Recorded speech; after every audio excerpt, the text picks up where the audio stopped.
Good morning and welcome to The Point. It is Tuesday, June 22nd, 2021.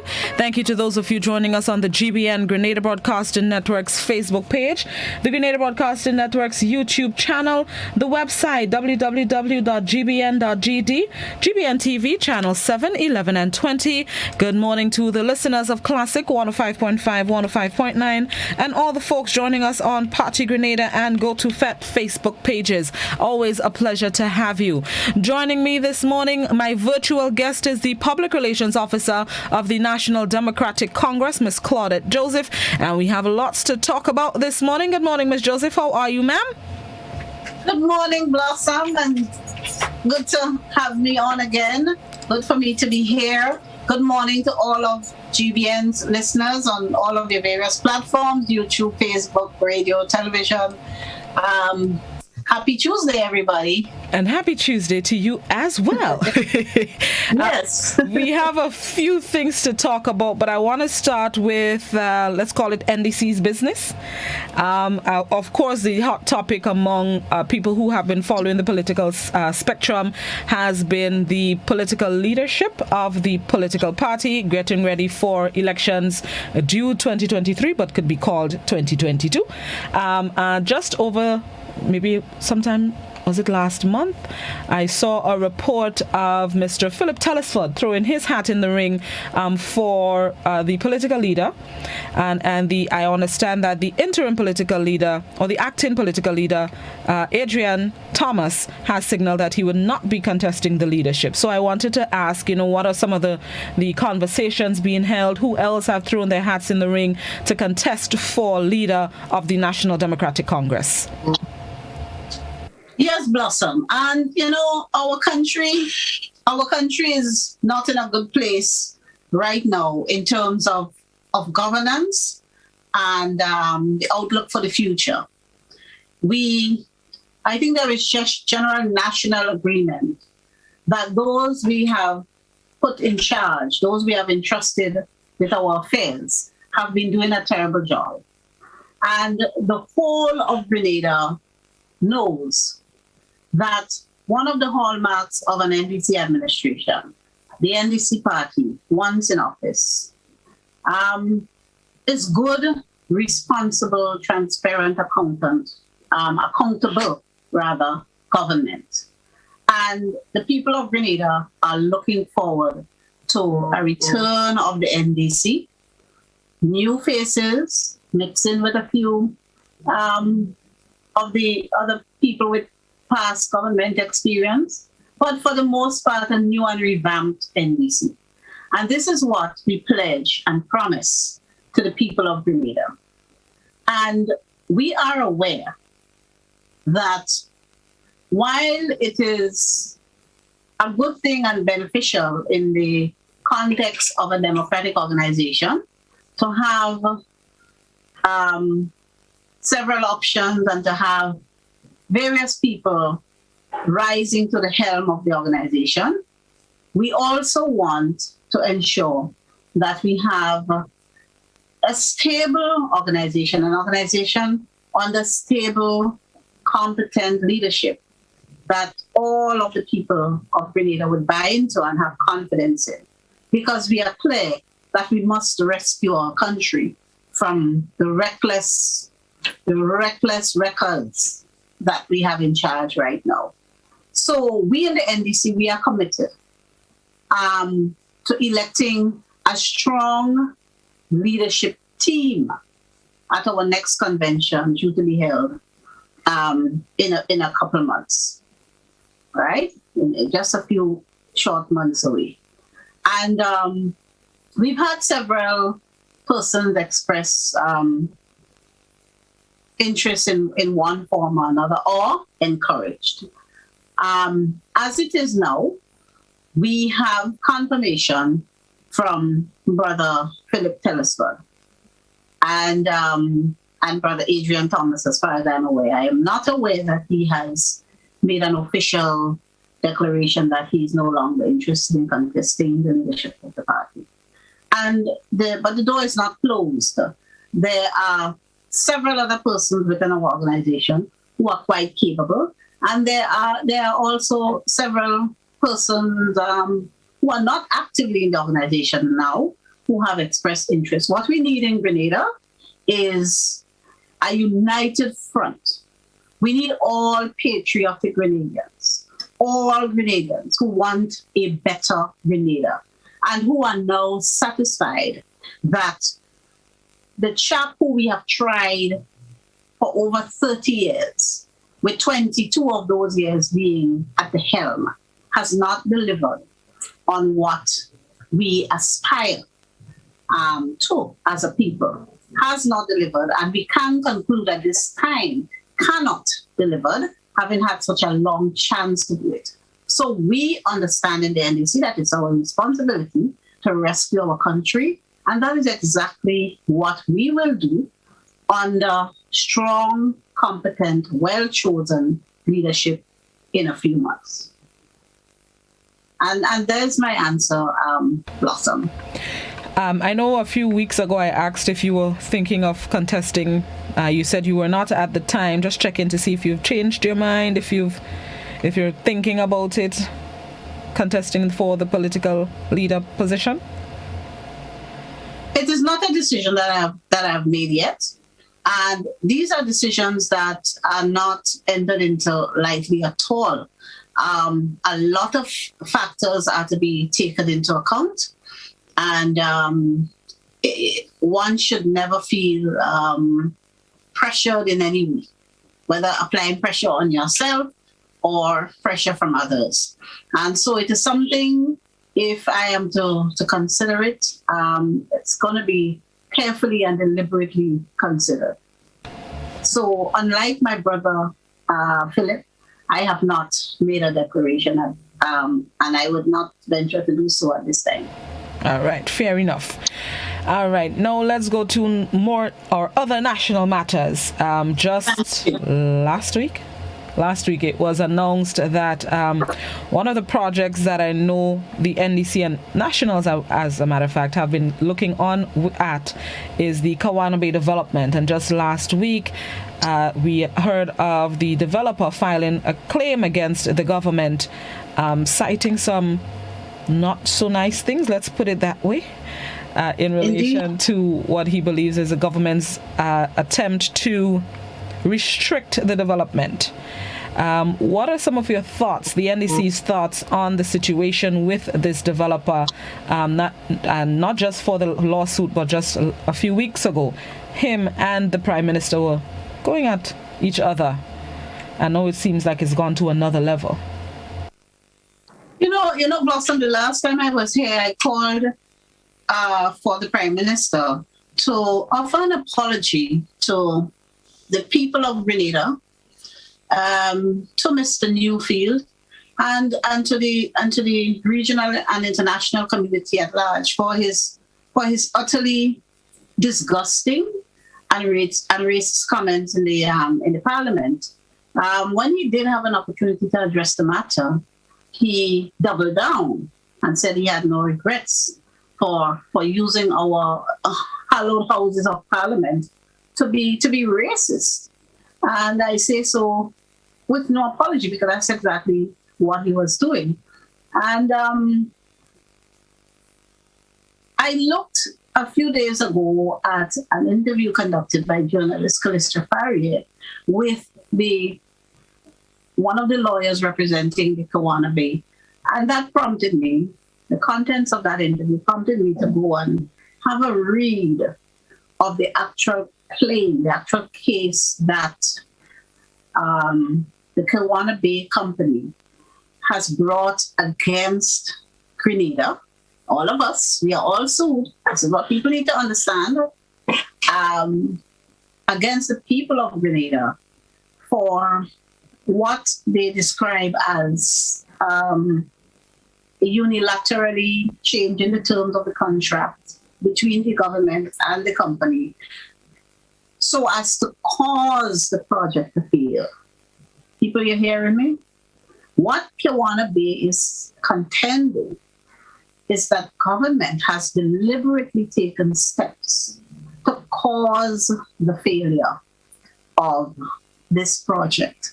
Now, that sounds, Blossom, that sounds kind of incredible, unbelievable. But when I read the claim that they brought and the facts that they have mentioned to support that claim, what I could say to the people of Grenada is that we urgently need to get rid of the new National Party from the helm of running the affairs of our country. They are beyond reckless, Blossom. The claim is unbelievable. And I know that, as in all cases, government will have an opportunity to file a document telling their side of the story and mounting a defense. But based on what is presented by the Kawana Bay people, they call it Chulu Development, based on what they have presented and the supporting documents that they have referred to in their claim, I find it hard. I can't wait, put it this way, I guess from a legal, I can't wait to see what the government will come with as a defense. Because this here is a very, very strong case presented. And so unless there's information that is withheld by Kawana Bay or deliberately withheld, which I doubt it, because when you're in these kinds of settings, you have to engage in full disclosure or else there will be consequences. So, Blossom, people of Grenada, this here is another judgment, another major judgment staring us in the face, which could be as high as 3 or 4 times the sum that we had to pay WRB for Keith Mitchell's and Gregory Bowen's bad behavior. When, based on the claim that I've read, Mr. Newfield is absolutely correct when he says that this government is anti-investor. I don't understand why Dr. Mitchell got so offended when the investor says that he's behaving in an anti-investor way, if what I read in the claim is what really happened, because it's utterly anti-investor and inexplicable when a judgment is handed down, and it will be. Grenlex was, the base figure was around 58 million, and then you add some costs up to that. It went up to like 75 million, and then they were able to negotiate a little discount, and it went down to 63 million US, which is about 170 million EC. And then when you add the costs or the fees that our government had to pay the lawyers representing us, government paid in excess of $200 million for Grenlex. No. What is interesting about this case is that apart from stating the value of the project at $99.28 million US dollars, people, that's the base. The company Kawana Bay, they have not in the claim put a figure. And there's a reason why they can't put a figure. Because in addition to the base claim, the consequential losses as a result will be mind-boggling, astronomical, right? People of Grenada, we are looking at a judgment possibly in excess of 300 million US dollars. Do the math. Multiply that by 2.70 and you will see how much we are talking about in terms of EC dollars. You're talking hundreds of millions of dollars. This government is going to ruin our country. They are going to ruin Grenada to the point where there would be nothing left for the generations to follow us. They will be inheriting a country that will be worse off than the poorest country in the Western Hemisphere this time. And I'm not exaggerating, and I'm not being dramatic, because this is a very strong claim presented. Seems as though, just like they did with Claudette, there is a contract, and they went and took steps that will unilaterally change the terms of the contract without the agreement, input, or consent in any form of the other party to the contract. And that's just a no-no.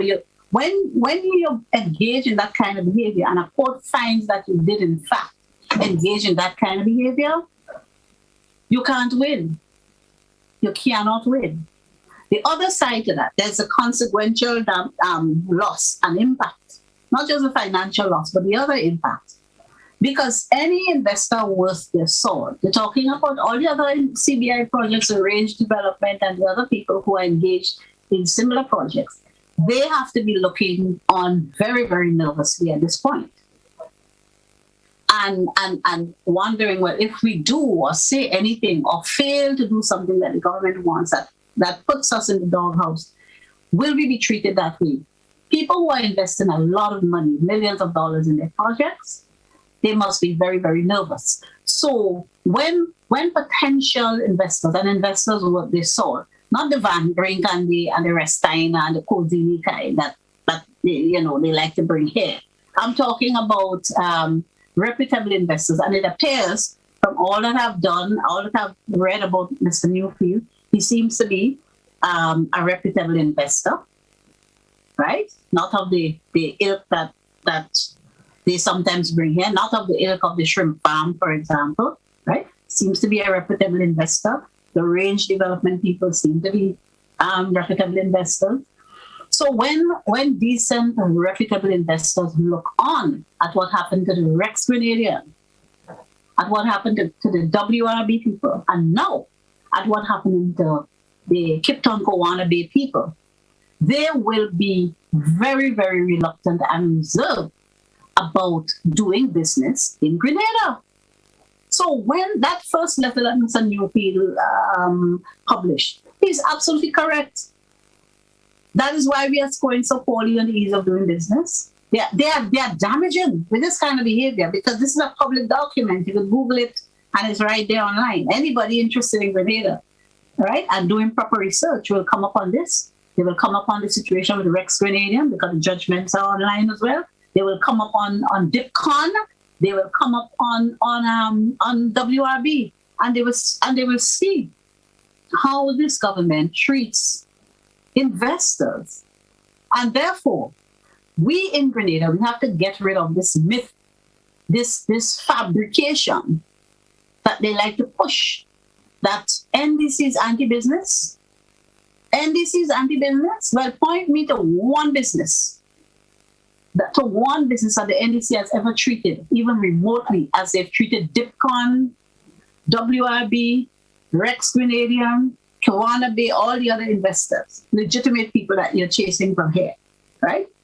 The other thing is that they're damaging, they're sabotaging the CBI program itself, the entire program, because people, as they claim in the judgment, people who are interested, applicants who are interested in investing in that specific project have pulled back, right? So here we have a government, for some inexplicable reason, because according to the claim, the developers of Gowana Bay, they do not know what caused it, right? But for some inexplicable reason, the government has gone hostile on another investor, right? But do you think do you think that government has a defense, a solid defense? Because according to the Prime Minister, during the Parliament sitting, they were investigating some of the happenings within the project because they found that they needed to. Do you think that is enough of a defense that when they go to court, that they can show proof of why they needed to investigate, and then maybe the judge would say, okay, Mr. Developer, you don't have any grounds because government had a right. Do you think government has defense? Right. No, with matters that are before courts and tribunals, there's never you can never predict with certainty what the tribunal will find or what ruling they will come down on, right? You can only say, especially me with my legal training, I can only say, looking at the claim, it is improbable, it is unlikely that our government would succeed. And the reason why I say that is that there's something called natural justice, meaning everybody has a right to be heard, or if an allegation is made up against you, you have an opportunity. You are entitled to tell your side of the story, and that those principles of natural justice, they apply even before you get to the courts. So what the government did in this case is that they just wrote to the people and said there are discrepancies. Now, these are people who are saying, even before the law required it, they were submitting quarterly reports to government or to the CBI committee, right? So from all reports, all indications, they were transparent. They started the project at a value of $52.8 or so, $52.8 million. That's when they thought they would just renovate the existing structures that were on the land from Flamboyant Hotel. And that was approved by government. And they were doing everything in accordance with the arrangement they had with government. Then, sometime in 2017, they decided that when they got the franchise from the Kimpton Kawana Bay group, they revised the project to expand it and to demolish some of the old structures because some of the rooms are too small to meet the Kawana Bay standards and so on. So they needed to do a lot of demolition and reconstruction. That increased the project cost to $99.2 million, right? They wrote again to government and they got approval. So the arrangement with government was amended there. And that approval remained until it was abruptly pulled. Now, this is a project that is advanced, as we all see. Not to mention the environmental aspect of it. What happened to the end of Grandlands Beach there? That's another program altogether.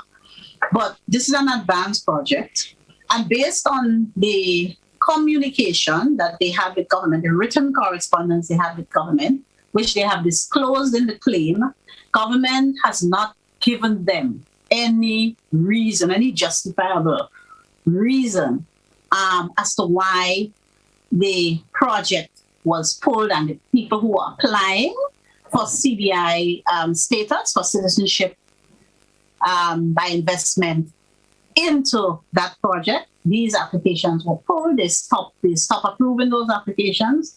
And all they've said, based on the letters and so disclosed, is that there were discrepancies, very vague discrepancies, right? So they didn't itemize to say, well, we found these discrepancies and we need you to explain them and rectify them, and we give you 30 days in which to fix it. If you don't fix it, then we will take steps. That's not what happened, which is why they do, from what I see, they have a very strong case, and we in Grenada need to be very concerned. This government is way too reckless. They're unbelievably reckless and Blossom.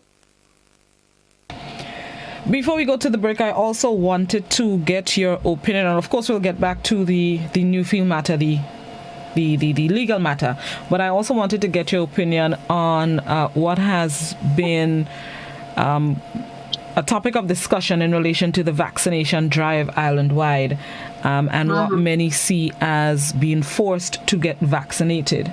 I was going to say it started, but it continued, or it got to another level with the situation at St. George's University. And then just over the weekend, there was a circulation from a supermarket in the South saying that because SGU wants to deal with vaccinated companies, that all workers at the supermarket need to get vaccinated to facilitate the students that will be using the supermarket. What are your thoughts on what's taking place with this vaccination drive? Well, I'll give you the NDC's thoughts. Yes.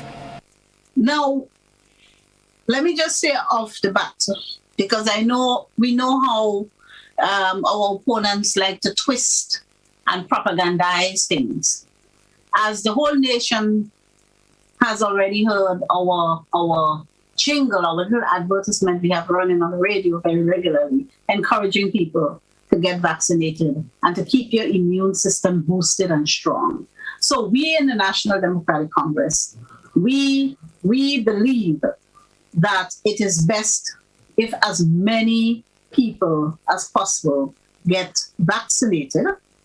It is the best decision you can make for yourself in terms of a private health position and as a public health issue, because we know the state of our healthcare, right? We don't want people falling sick with all the different variants out there. We don't want people falling sick and we have 20 people vying for the 2 ICU beds we have on island, 2 or 3 ICU beds. You know, that's the harsh reality. Our healthcare system cannot withstand a serious outbreak.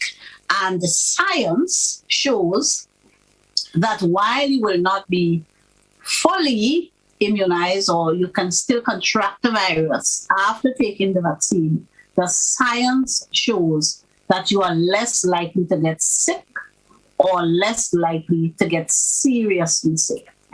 So that is where the preventative aspect of the vaccine comes in. So we in the NDC, we are very clear that the best course from a private health point of view, from a public health point of view, and from an economic point of view, for as many people to get vaccinated. Because the more people who are vaccinated, the more able the authorities will be to reopen the economy fully, right? We think there's an element of recklessness again, a hallmark of the new National Party in office, when without taking the proper steps to educate people into getting vaccinated, I think government got frustrated and exasperated, and so they decided they're going to reopen the borders, reopen up the place, and we do not have sufficient people vaccinated so as to protect the country and the people from an outbreak if one occurs, right? So they're dancing very, very precariously here. No.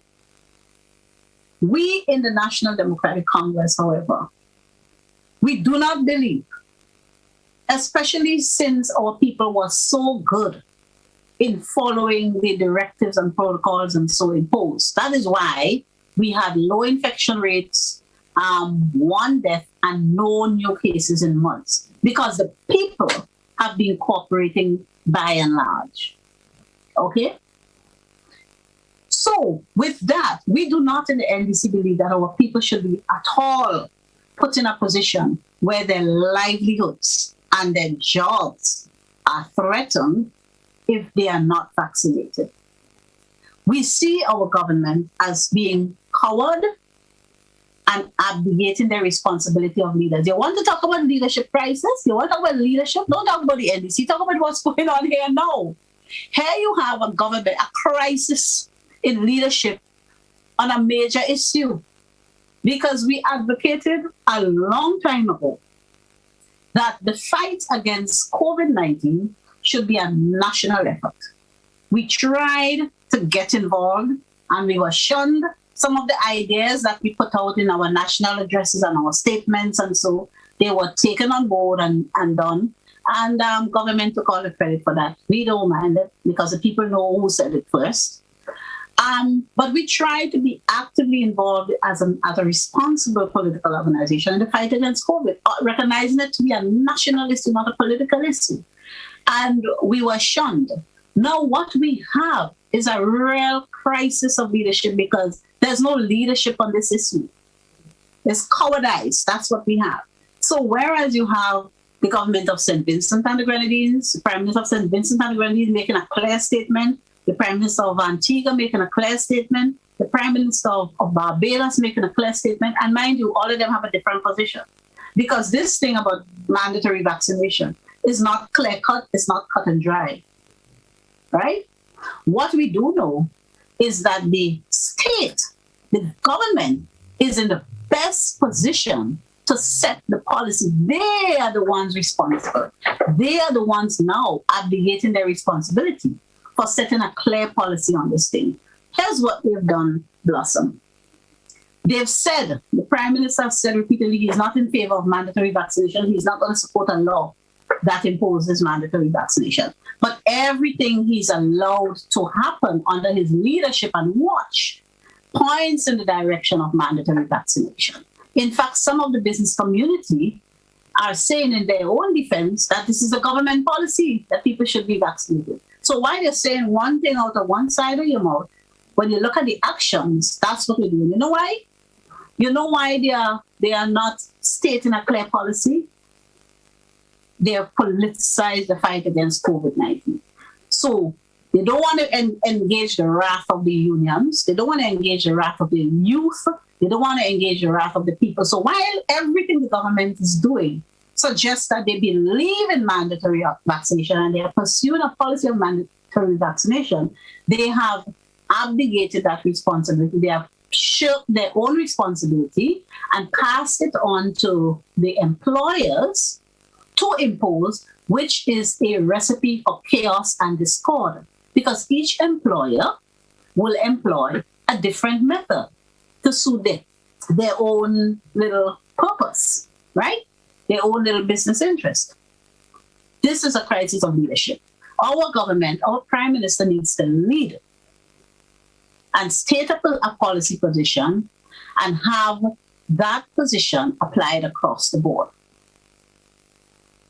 So we and the job losses and the threats and so that are happening now, that is all on the government because they did not take a policy position. They try to run from a position and put it on to somebody else because they are afraid how it will affect them in the voting booth. That's what it is, Blossom. Is the NDC prepared to help workers who do not want to get vaccinated? The workers who feel like they're being pressured or forced to get vaccinated, but they don't want to. How can the NDC help them fight? Well, I'll tell you how the NDC can help them fight. The NDC needs to be in office, right? But that's in 2023. We need to fight tomorrow. That's the point. As I say oftentimes, actions always have consequences, right? So we, at the position that we were put in after 2018 is such that we can agitate, right? We can agitate, we can influence, we can let our voices be heard. We do not have parliamentary power, right? We do not have the power, put it that way. I mean, when you say how can the NDC help, we can help by educating people, right? Now, as we know, and I can say from a legal point of view, as I said before, it is not a clear-cut decision. It's not cut and dry, and I'm not here to get into the legal technicalities of the matter. But you see different views from different legal luminary scholars on the subject, right? And what we in the NDC know, however, is that the government, by abdicating its responsibility, is actually putting employers in jeopardy. Because when you assess the whole thing in terms of our constitution, what it says, and the existing laws, the government is the one that is best placed or best insulated, will be best insulated if it takes a decision that it thinks it's right. Right? We don't see that people should be losing their jobs. What we can recommend, and this is what the NDC can do in terms of helping people, to make recommendations, some of which during the fight against COVID, as I said, government has taken on board. What we are recommending now, and this is how the NDC can help. We believe that a multi-party approach should be taken to dealing with this issue of mandatory vaccination or not, involving the organizations representing workers, mainly the union, the trade union movement, the Employers Federation and the Chamber of Industry and Commerce, the government, opposition parties, including the National Democratic Congress, and representatives of other civil society and social organizations, right? To come up with a national position. because it is not in all instances, for example, that pressure to be vaccinated would be justified. It may be justified in some instances. Considering we are a country, we don't have COVID cases, so what has to happen is that the borders have to remain secure. You have to ensure that it's not brought in, because we do not have reported cases, right? So that big responsibility of securing the borders, that's on the government. But as much as a government may do, there's a likelihood there may be a case or two that will come in. So you have to have agreement on a broad scale, on a policy. Now, while you may want to say to some workers, say healthcare workers, that you must get vaccinated, it's best for you to get vaccinated. You probably need not say that to another group of people, because the risks are less. So while protective gear may be fine in some areas of employment, it may be less desirable in other places. But this is the kind of discussion that government need to have, and not run away and be coward, right? Because you're afraid you're going to lose some votes. You rather your people die because you're afraid you're going to lose some votes. So you run and you leave it up to employers to impose things, and you even encourage them to bully staff and so into getting vaccinated, when it may not necessarily be that's the best approach, or when another approach may work, right? Another approach may work. So this is what we offer. We are suggesting have a broad-based multi-party grouping. We keep recommending this in the fight against COVID, and this is the one thing we have been ignored on. But you need to have input from everybody, so a consensus can be arrived at as to how this thing is going to be dealt with. Let's take a break, Ms. Joseph, and then we're going to come back and field some questions from our viewers and listeners. This is To the Point with Public Relations Officer of the National Democratic Congress, Claudette Joseph. We'll be right back.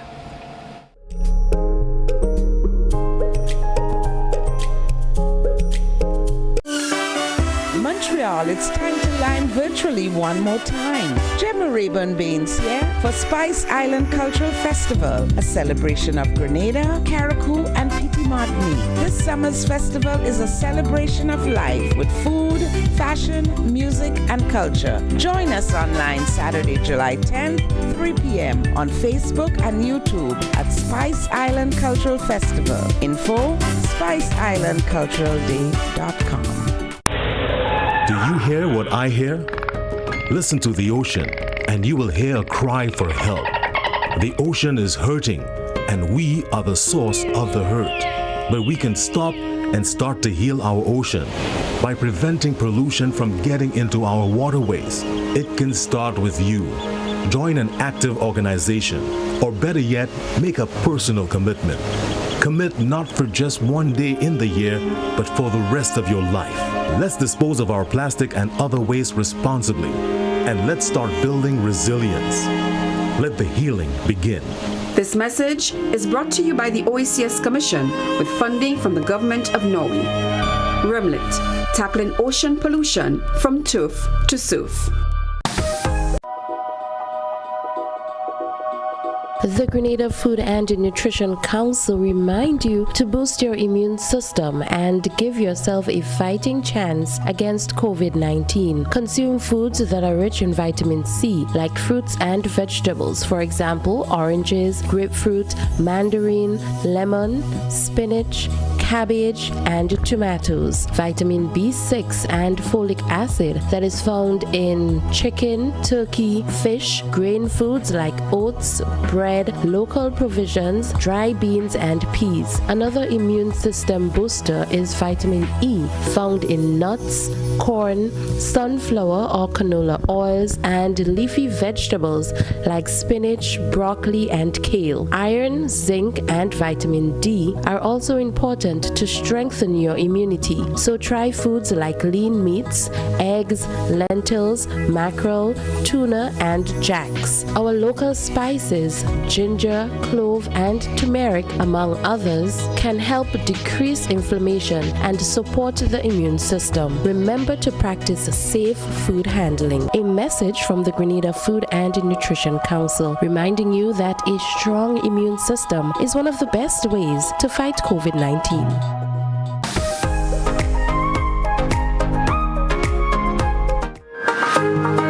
Welcome back to the Point, speaking with Public Relations Officer of the National Democratic Congress, Claudette Joseph. Let's now open the platform for our viewers and listeners who may have comments, questions, queries, concerns. Now is your chance to ask them. Landline number 435-2041. WhatsApp number also 435-2041. Please, only written messages on WhatsApp, and you can continue to post your questions on Facebook and YouTube. Let's go to our first call of the program. Good morning, caller. Good morning, Blossom. How are you today? I'm good. And good morning, Miss Claudette, and accept my sympathy in the passing of your mom. Okay. Thank you. Thank you very much. Yeah. What I'm saying, do you know something that if you have some guys playing draft, 4 guys sit down on a table and they're playing draft, right? Another 4 guys stand up looking, and they're looking at what the guys do. And the guy, they figured out that when the thing, he made a mistake and he didn't win, you know? And you know what happens? They get up on the table. And when he getting up on the table, the rest are stand up around, they're going to tell him, boy, look what you did to do something wrong, you know? You look where you make that mistake there, you know, and so on. So what happened now, sometimes people only see the mistakes when they're out. And when they sit there, they cannot see the mistakes. You understand? So sometimes it's good to have opposition because it's very important for the mistakes people make. You understand? Thank you very much. Thank you very much, caller. Yes, yes, caller. It's good to have an opposition. Of course, as it stands now, really and truly, I am expecting the people of Grenada to put the new National Party in that opposition position next time we have an election in Grenada. Also, to use your own analogy, if you are playing drafts and you make a mistake on game 1, I don't expect you to go in game 2 and game 3 and make the same mistake again as though you have amnesia or something. So, yes, I agree with your analogy, but we correct mistakes, especially when we have made them in the past and we see them coming. But this government does not appear to be doing that because DIPCON engineering, that case where same Mr. Bowen and Dr. Mitchell breached the contract, pulled the contract without warning and cost us back then in 1998 a $20 million judgment, which mounted by them not paying the interest, right? So we had DIPCON, we had WRB, we had Rex Canadian. We're going to do the same thing again. It's either you're retarded or something, right? I'm sure you would agree with me. That's not a good drafts player. And the people standing around watching must be very frustrated by now, especially when the same guy keeps making the mistake and losing the match. Who gets to sit and play drafts, and they're standing around waiting to play. Let me go to WhatsApp. Somebody on WhatsApp is asking, I am a supporter of the NDC. Oh, where did the question just go? Sorry. Okay, there we go. I am a supporter of the NDC, and I would like Ms. Joseph to tell us about the plans and objectives of the party, and don't dwell too much on the actions of the NNP. Plans and objectives of the NDC. Thank you, caller. We have been doing that, but what we have to ensure that we do as well when we speak to our plans and programs, which we have been doing quite a lot, I will say.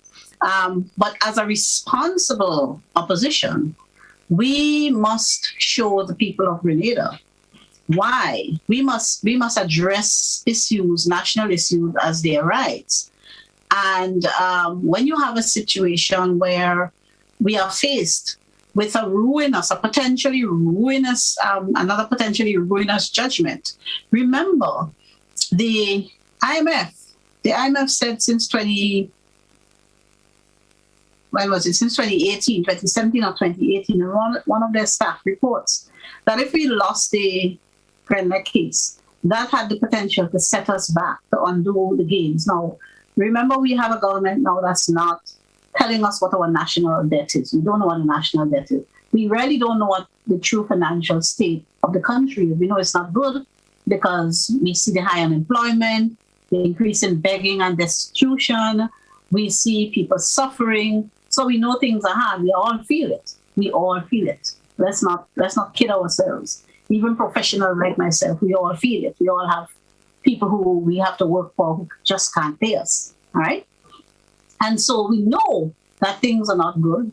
We have no transparency.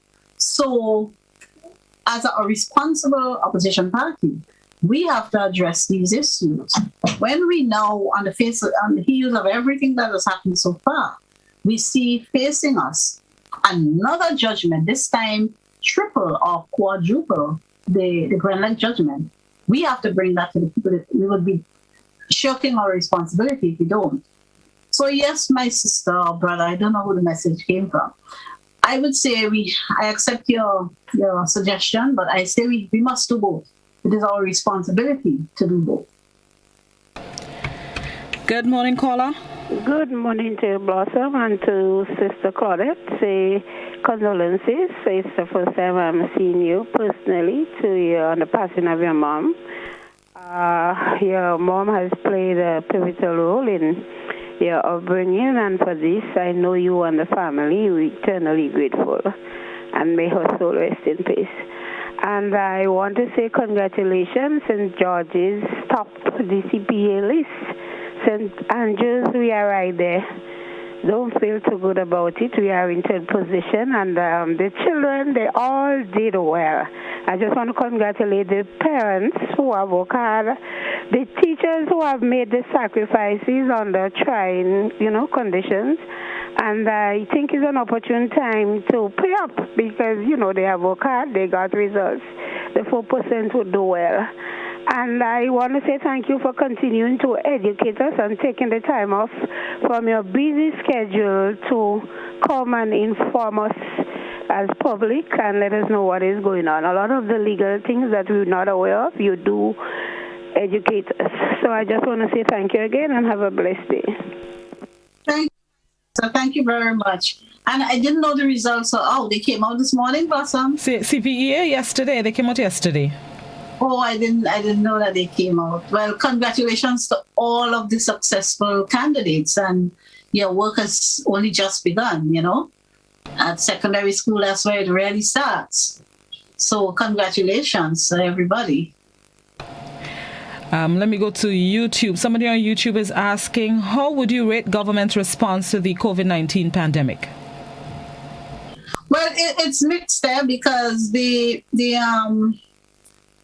government started kind of shaky in the beginning, but then got things under control. And I think in terms of management of the spread, and so I think we did quite well there. I think we did quite well, especially compared to other Caribbean countries. But then there's the other aspect. There are the other aspects like the economic impact and the aspects we're dealing with now, the vaccination rollout and so well. That speaks for itself. We see that they didn't do too well with that. And that's because the approach wasn't inclusive enough, to include lean more on the medical community and the NDC administration. For the vaccination, we would lean more on the scientists and the experts and so to do the educating and the informing and so, rather than trying to bully, trying to coerce.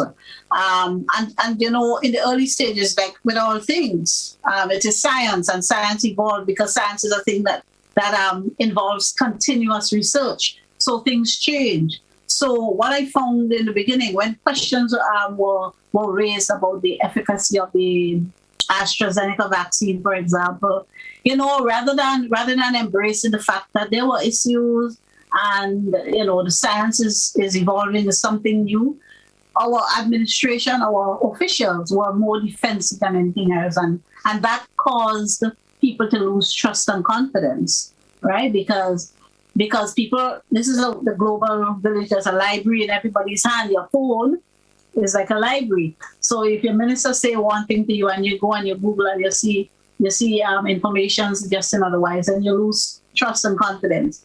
So I think that was part of the problem with this aspect of it. And then, of course, there's the threat to livelihood, and now government is being coward. And I say so with no apology. Government is being coward and showing a severe lack of competent leadership in dealing with the issue of how the vaccine is treated, mandatory or not, how you treat with employers and so. They're putting their job, they're asking the employers to do their jobs, and that's not good. That's chaos. So you get a mixed rating. Facebook question. We have been hearing the Prime Minister saying that part of the 4% will be paid to the teachers in the month of August, which gives a clear indication that election is closely approaching. Can you tell me how prepared the NDC is presently to face a November election if it is called, and what leadership or candidates will the NDC have going into, especially in the constituency where Mr. Book ran? And also, can you explain the ICC PR Article 7, which stated that no one shall be subjected without his consent to medical or scientific experimentation, seeing that the vaccine is in trial stage and only approved for emergency use only? Right, so there's like about 3 questions. About that. So let's, 3 questions so in one. The first one was the election in November. How NDC is prepared. Right. What I can say to our viewers and listeners, whenever elections are called, the NDC will field a full slate of competent candidates and contest the election rigorously. We, however, encourage you to do your part. First of all, ensure you are on the voters list and go renew your voter registration card. If you just turned 18, go get registered to vote. Your voice really, that's where you air your voice. When a government is in office, a party is in power, especially when they win all seats, all of us could sit and we could make as many noises as we like, and they could ignore us, right? Especially considering the way the NNP is operating, right? They have no respect for people. They think everybody has a price. So they dish out money and gifts and whatnot around election time, and they think nothing else matters, right? So you go, that's where the power lies. Go and ensure that you are registered to vote so you effect the necessary change. And the NDC, for our part, we assure you that we will be fielding a full slate of competent, united candidates, a strong team to save and rescue our country whenever those elections are called, right? The question, I don't want to get into the technical and legal details as to the treaty that we are party to that says that we should not be subjected to invasion of our privacy. Our constitution pretty much says the same thing. But we almost always must remember that with rights come responsibilities, and there are always exceptions in law. There are always exceptions to the rule, right? Our position is that there's no need in our current environment in Grenada for people to be put in a position where they face the threat of loss of their jobs and their means of living because they choose not to be vaccinated. It didn't have to come to this. It has come to this because we have a weak leader, despite what people say. We have a weak leader. We have a coward administration, and we have a transactional administration, which means all they see is that vote, is statistics, is figures, not necessarily people and putting people first, right? So it didn't have to come to this. We know what the treaty says, and as with all things, there are times when, even in the Constitution itself, it makes provisions for certain exceptions, right? What we need is a government that leads on this issue. We didn't have to be in this position because we did well as a people in terms of managing and being disciplined about following the protocols, and so that we had very few cases, 1 death, no cases in many months. So we didn't have to get draconian like that with our people. All right. Ms. Joseph, it's time for us to end, but I'm going to ask the WhatsApp question. It's a question I forgot to ask earlier in the program. In relation to the legal claims filed by Mr. Newfield, somebody on WhatsApp is asking, why is he going to a foreign country to settle the matter? Can a Grenadian court settle the matter? Usually when you sign these contracts, like in the Brenlek case as well, what I suspect happened is that the contractual arrangement with government would have dictated the forum. If there's a dispute, where you go to settle that dispute.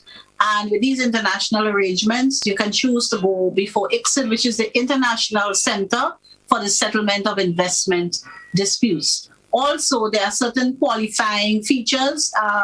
Government is a signatory, our country. We are party to the ICSID agreement, and the company qualifies as another party that can bring a government or a country that is a party to the agreement before ICSID.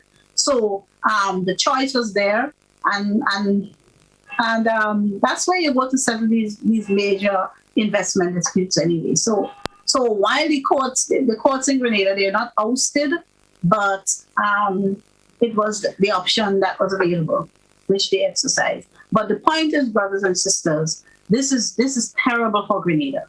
This is a height of recklessness. It's been a while since they've been so reckless. And it really now, it explains, Blossom, why the chairman of it perhaps explains in part why no one understand why Mr. Claudette resigned, right? This was the CEO of the CBI office, and then you had the chairman of the CBI committee. These are the things that would cause people with even a certain degree of decency, not even full decency, but a certain degree of decency, to say, no, I don't want to be part of this, and I'm getting out. So it explains it, but because it's really, really bad behavior, again, really bad behavior on the part of our administration. And some may say, well, I didn't hear government side yet, and I'm suggesting that they might lose the case. That can be done, and it's done in law. It's called, sometimes a case is filed, and based on the case itself, a court can enter what is called summary judgment. Just looking at the claim that's before it, the court can say, look, there is no prospect of the other side successfully defending this case, so therefore I'm going to enter summary judgment now because the case is that strong, right? So I think I am waiting patiently to see what government will say in our defense, because we the people are sued, and when that $300+ million judgment is delivered against us, it's going to be somewhere around there. When that judgment is delivered, we have to pay for it. We have to pay for it. Makes you wonder whether the source of funds to purchase the shares in WRB didn't have anything to do with the fact that these people are now prevented from accessing all the funds to complete the project. It's a disaster, people, and time for this disaster to end in Grenada. It is time, especially when the disaster is led by somebody who possibly still has U.S. citizenship and can run. Because that issue of whether Dr. Mitchell is a U.S. citizen or not, that has never been resolved. The U.S. State Department wrote the NDC government and said that he was a U.S. citizen still. And then they said, well, he's going to provide proof. He needs to provide proof that he's no longer. They put it on him. They said, let him provide the proof that he's no longer, but there was an official letter saying that he was, and he never did provide the proof, right? And so it's quite possible this is all led by somebody who has U.S. citizenship and can go about his business if needs be. And the rest of us who are just Grenadians, only Grenadians, we have no dual citizenship, would have to stay here. And mind your constitution says you can't be in the parliament if you are not a Commonwealth citizen or Grenadian citizen.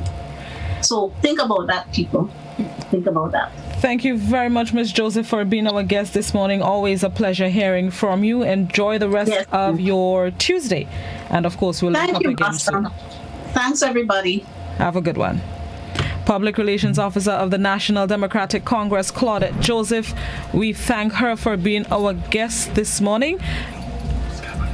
And thank you for our viewers and listeners for tuning in. Appreciate it to the fullest. At this point, on television, that's why I tell him, Joseph, on TV, we're going to join the post-cabinet briefing on our visual platforms. The post-cab is expected to be facilitated by a representative of the Ministry of Education, providing a report on CPEA exam results. But the greater part of the briefing will be dominated by the discussion on the upcoming cricket matches with the West Indies and South Africa that Grenada is expected to host at the National Stadium. So that's post-cab on our visual platforms. But coming up on Classic 105, Joseph is next with Mid-Morning Buzz. That's the end of my time today. Enjoy the rest of your Tuesday. I'll be back tomorrow morning, God willing. Bye-bye.